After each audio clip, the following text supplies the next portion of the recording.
I have just one video downloaded on YouTube here. Check it out. It's how to get over your fear of flying forever. I had a flight recently, and that's the start of it. That's not even the start of the anxiety here is the flight anxiety. It's work. It was personal stuff. It was a whole lot. So I want to talk about it. I never felt anxiety before. Never. I've worked in customer service, retail, and sales. It was office life. It was completely fine. Like, I like talking to people in the office and stuff. But once I did this thing really full time, like YouTube, like nothing moves unless I worked on it. I worked more and more and more. I wanted more numbers. I wanted more income, and I was doing absolutely everything myself. I started then to get anxiety, and I did not even know what it was. I was in San Diego at the time, and I remember working at my desk, and I still get this a little bit. I was working at my desk, and I felt just like coldness in my neck. It was like cold stiffness in my neck. And I was like, that's really weird. Like, I'm working at my desk all the time. I don't know what that was. It was like a tingling. And then other times, the tingling would be in like my arm, like one of my arms. Sometimes would be in this arm, sometimes would be in this arm. And I was just like, I have to shake it out. It felt different. It wasn't just pins and needles. It was a weird feeling. I was like, it felt kind of like pins and needles, but like the heat and stuff. So that was the first burnout. Straight up. There's no other way to say it. That was a couple of years ago. Straight burnout. I had to talk to someone. I went to a facility with a friend. I had to talk to somebody. And then I set up appointments with a social worker. We practiced, mindfulness and stuff. Fast forward to this year. Beginning of this year, I had addressed something in my personal life. Like forced me. I can't say that enough. Forced me to address what I was doing, in my life. I'll just say that to you.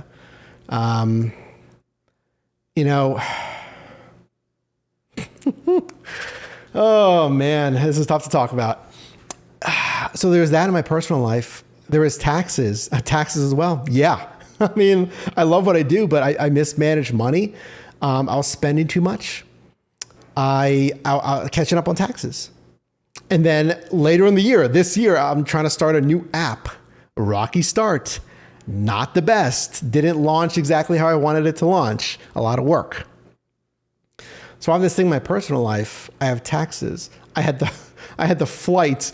I had, the YouTube channel. This year has been really interesting. I mean, literally, I don't know if you noticed this, but the entire middle of this year, I was going through it. In my personal life, I was going through it. And anxiety for me, it was similar to the work burnout anxiety, where I had that feeling in the neck. The worst when I had the work burnout, it was disorientation. It was a depersonalization, they call it. I had dizziness with the work burnout. I was on the ground. I was on the ground. I was so dizzy. I would lay down in bed to try to calm down. My heart rate was fine. I have a smart ring. The heart rate was fine, but my vision would be like, I don't know if you've ever been super drunk, right? But your vision, I almost couldn't control my eyes. My vision kept doing that. That was on the work burnout. Let me tell you what I'm doing now. Later in 2025, going into 2026, because I feel like now, trust me, I'm nowhere near perfect, but now I'm starting to combat the anxiety. I've already combated the work burnouts. By telling myself, it's okay if things aren't done right now. That was a perfection. I still struggle with the perfectionism. I'm like super type A. I want everything to be perfect. I mean, look at this space behind me. There's not a thing out of place. Allowing myself to not have to get everything done now. And when I do get things done, it doesn't have to be absolutely 100% perfect. So giving myself grace. Where did I learn that verbiage from? A therapist. That's new. It's something that, like, literally, teenage me would have never even thought of in the 90s. It's unheard of. It's ridiculous to get a therapist, if you're talking to me in the 90s or growing up and stuff, right? In February. Yeah, I got a therapist. I started to see every single week. It's not cheap. She's a specialist as well. So, and no, my insurance doesn't cover it. I tried. Now we've been making a lot of progress. So now it's biweekly, but that has helped a lot. So, if you're going through stuff, anxiety, what have you, the therapist has really helped. I even recommended my my apartment manager here. I saw him in the gym the other day, and I just recommended, I think, I've heard it, everyone should get a therapist. It's helped a lot. We practice the mindfulness, of course, the grounding exercises, giving yourself grace. Oh, again, it's tough to talk about. Oh, this is crazy. Oh, I don't want to do this every video. I'm not trying. You know what? I will tell you this though. I will tell you this. I'll tell you, why not? I've cried 90% of those sessions with that therapist. And it's a good thing. It is a good thing. If you've never talked to a therapist or something, bottling up all of that tension, and emotion and come on, and guilt and stuff, it's not good. It's not good. Come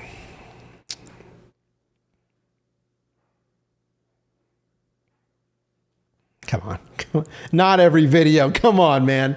No, it's been really good. It's been really good. You need to do that.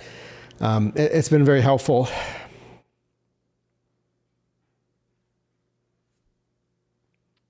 And what's interesting? I'm not going to cut it. In the sessions, we practice,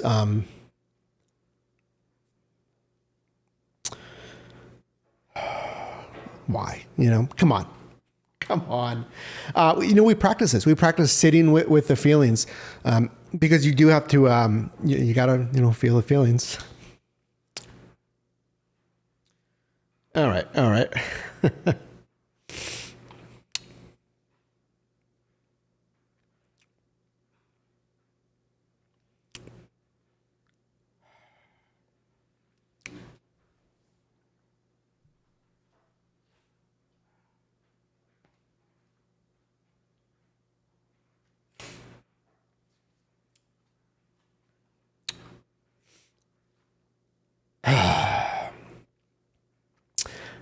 Yeah, that event in February, really hit me.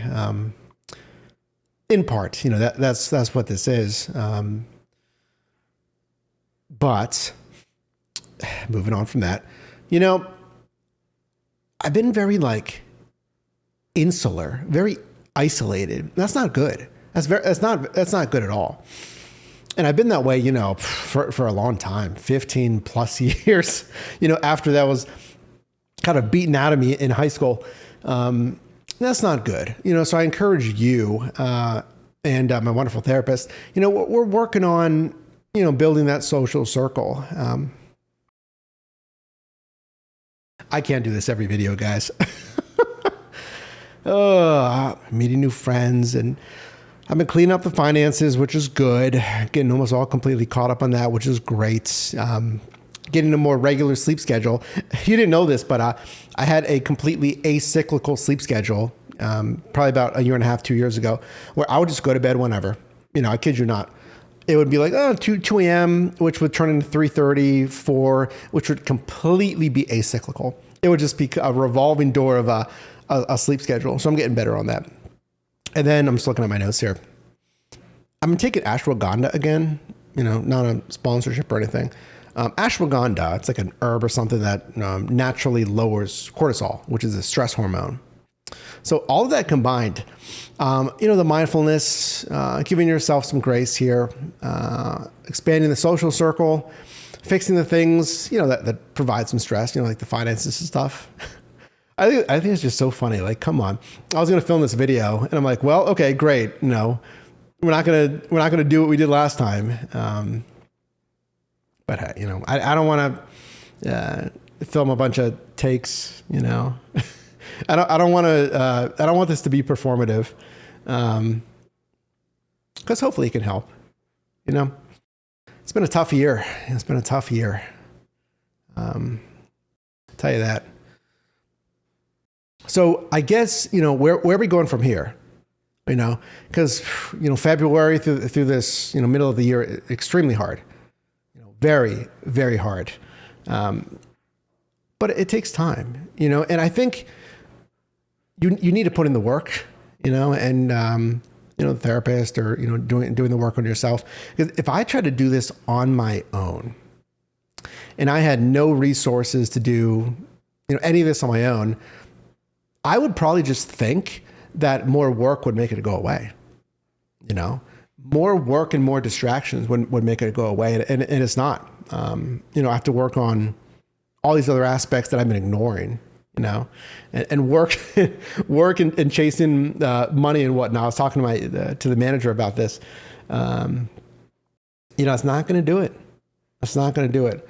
So I'm glad I'm catching up on finances, building the social circle, and I have the mental tools to deal with imposter syndrome, perfectionism, inadequacies, self-confidence and stuff like that, and the personal partnerships, we'll say, to give you a hint there.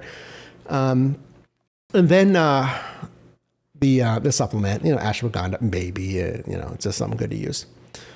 So, it's a process. But we're on the upslope, I think. We're on the upslope and moving out of that rough, middle year here, if you will. So it still feels very weird to do. It does. It feels very weird to do. I don't even really know the purpose. I don't really know the purpose of this. 'Cause I'm not really using this as a journal or anything. I don't know. I mean, I guess it's, if you have anxiety or, or whatever it is, if you're going through challenges, so stay tuned. I do love what I do, by the way. I love what I do. I do like talking to people. And my therapist helped me realize that. It's like, hey, you might just hide behind saying you're an introvert. Like, you're not an introvert. Like, you like talking to people. You like, and I do. And that's a whole deep thing. This video is pretty long already, so we don't need to go into all of that. The deep-seated stuff. But a lot of kind of connecting the dots there. It's like, what? It's like, yeah, I think this is a self-confidence thing. I do like talking to people. All right, it's 1 a.m. and a couple of loud cars went by, so we'll wrap it up here. Yeah, I don't know. I don't know why we're doing this, but I hope this connects with you somehow. Yeah. Anyway, yeah, I like what I do. The flight anxiety was like, it's getting better and better. The more I fly, the social circle and the social life, it's getting better. So again, I really do feel like I'm on the upswing. I wouldn't just say that. Like, I really do feel like I'm on the upswing here, and we'll come out of it, much, much better. I think that's maybe the takeaway there. And I'm excited, to come out much, much better as well. So that's all I got.